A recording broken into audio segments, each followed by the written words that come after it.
It was a random series of events that brought us to Fusilier's farm outside of Eunice. We crawfish 50 acres and we raise cattle naturally with a system called high-intensity grazing. We ran into Justin Fusilier while reporting on another story, and it was the way he raised his cattle that caught our attention. Mimicking much like the grazing herds in the wild before there was fences as they migrated through the landscape.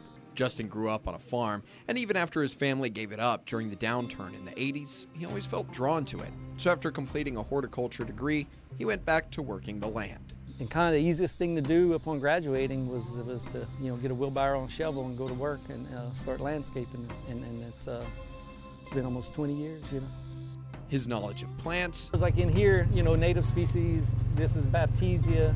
That's a legume, so that has roots that host rhizobia bacteria.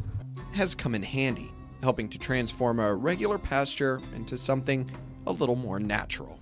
We started changing everything. This is what this whole place would look like. Right. This is, our best attempt.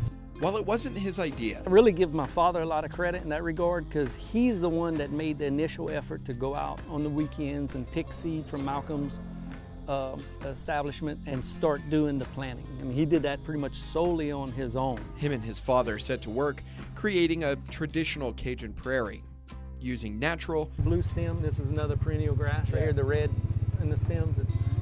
Native plants, which has had its benefits, not just from the outlook of the cattle, but also the environment. This impact on the soil is like laying down a layer of mulch.